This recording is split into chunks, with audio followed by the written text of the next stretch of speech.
Hello, and welcome to the first module for understanding violence and conflict. Our objective today is to really look at some of those basic definitions around those key terms.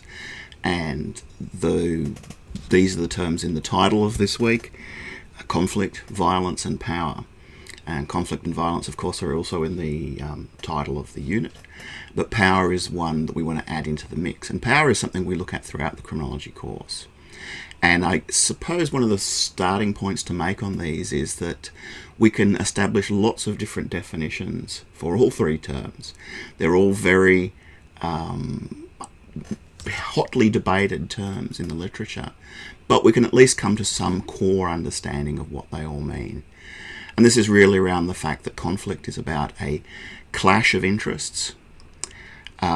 Violence is when that conflict escalates to the point where there's harm being caused, and power is what drives those relationships that put those different positions into that situation of conflict or potentially violence.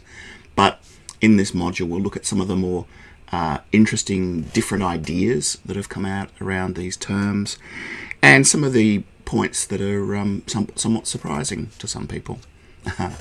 Conflict, for instance, is not always bad.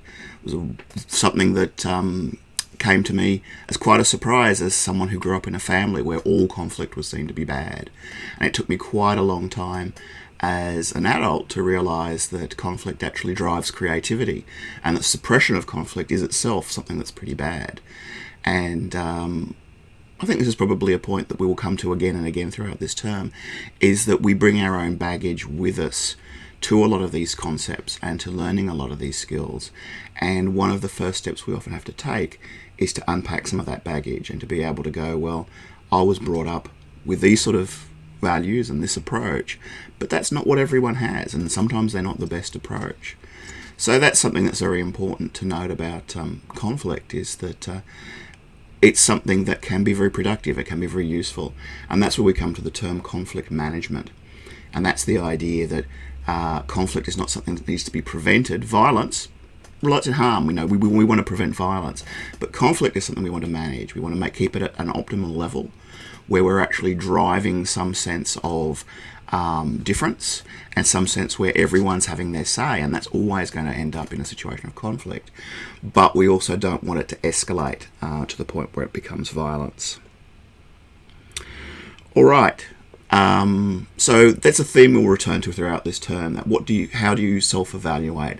How do you focus on your own background and your own assumptions that you've usually not challenged or not thought about? And that's where the reading part of this course becomes very useful as well, because reading and looking at the critical perspectives that different thinkers and philosophers and researchers have brought to this area is a way of challenging yourself.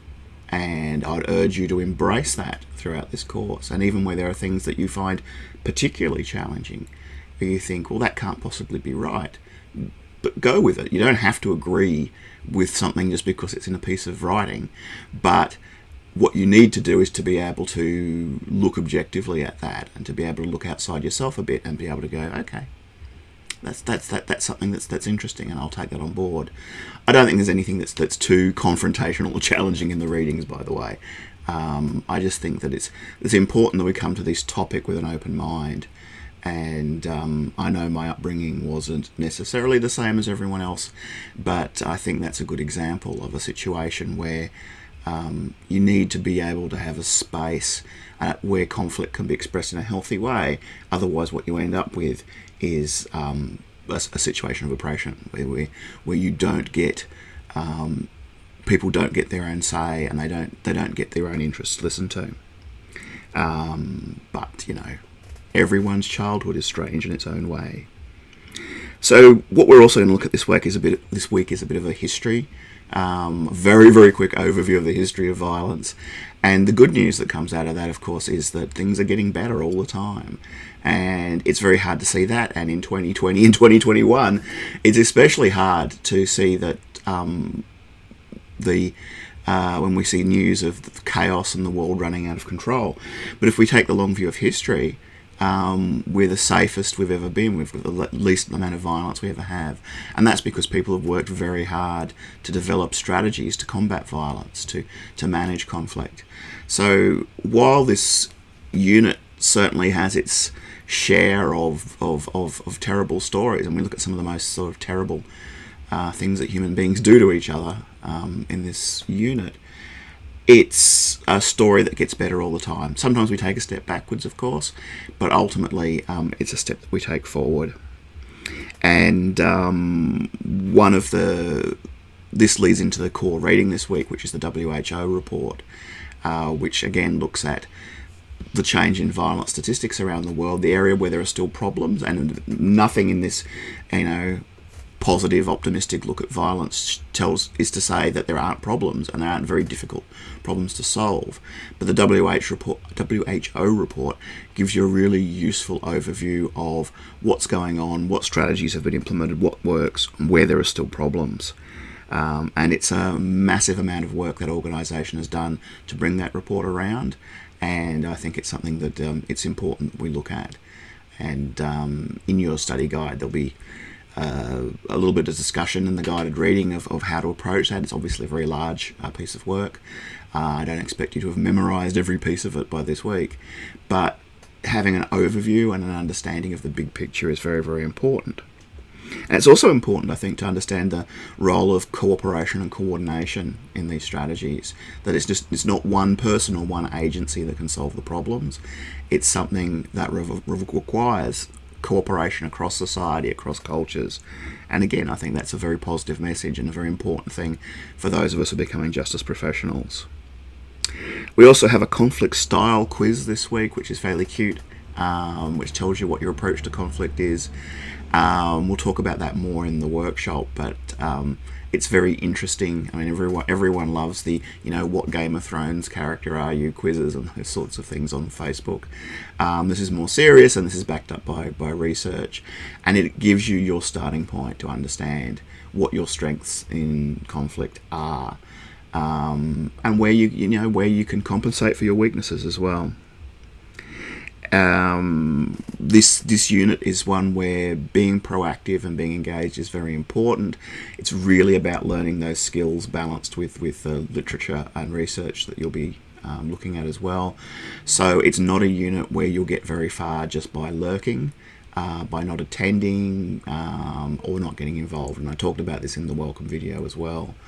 It's also a very important unit to develop a sense of community and to support your peers in these exercises, because a lot of the scenarios that we'll be running through and a lot of the things we'll be doing as practical exercises rely on a lot of give and take and not being absolutely competitive about it, because when you're playing a role, it's very easy to thwart the point of the exercise just by being stubborn or just by taking the wrong approach to it.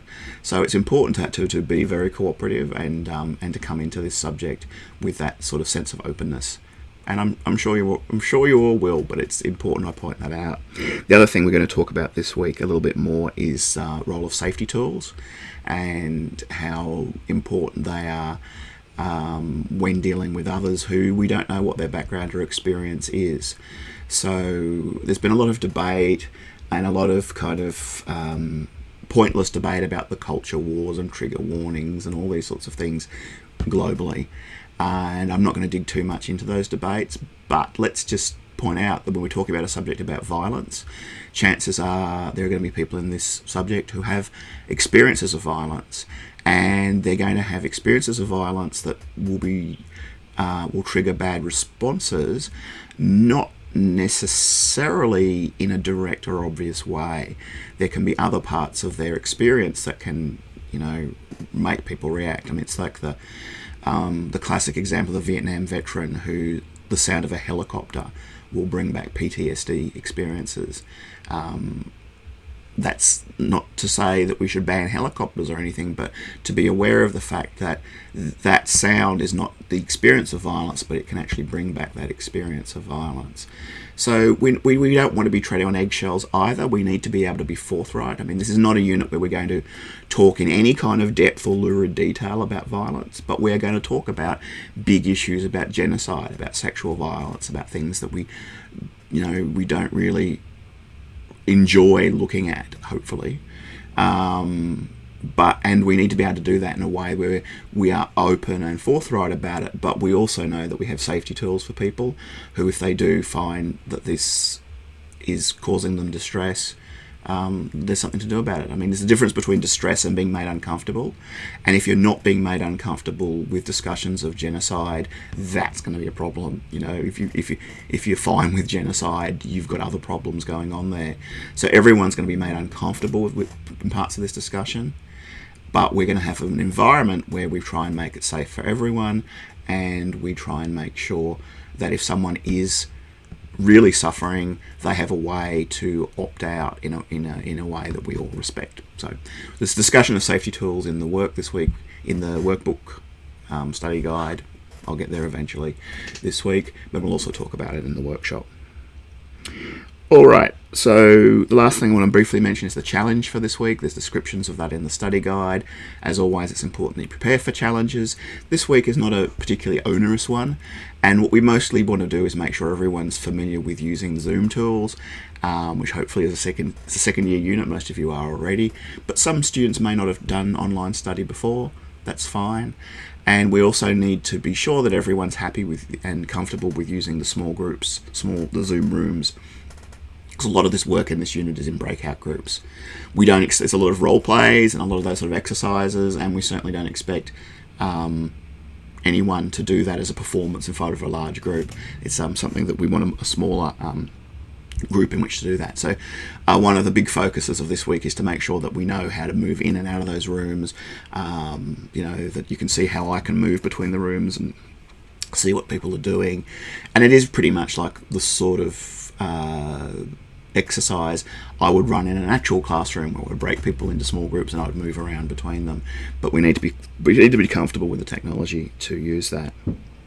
We're also going to focus on the beginning of the scenario writing. So we're going to do a small exercise. We're going to build towards the major assignment, because there's a lot of emphasis in this unit on that scenario writing aspect. It's an assessment item, but it's also the way in which we explore what the things that we have learnt from our readings about conflict and the things that have come up in discussion.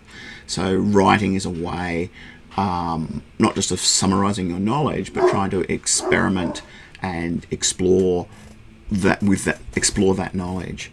And I don't expect anyone, you're not expected to be a brilliant writer or a brilliant creative writer to do well in this course, but it is an opportunity for you to embrace that creative exercise and to use that as a way to develop your knowledge and your understanding. And a lot of our understanding of conflict comes from fiction.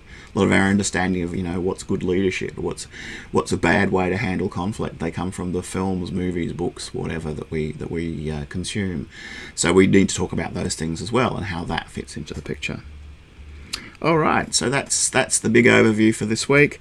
The one thing I just want to briefly mention again, it's mentioned in your notes, is the check-in exercise. There'll be a check-in exercise every week.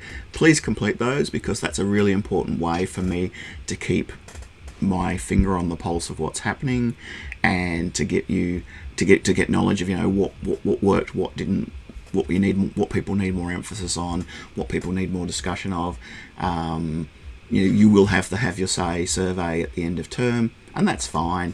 And I do encourage everyone to complete that, because the university likes high completion rates, but it's not actually very useful, because it's a year before the subject runs again, and it's too late for you guys if there was something that you needed out of the unit. So those weekly check-ins are a way of getting that information from you as we go and being able to tweak the course. It's the first time it's ever run, which is the reason why the study guides aren't all there and ready at the start of term, and I've done that quite deliberately too, in that I want to be able to tweak what's happening in the later study guides through an understanding of what you do in the early parts of the unit. So I'm looking forward to this. This has been a unit I've had in development for a little while, and I've been very keen to run it, and I hope you guys enjoy it too.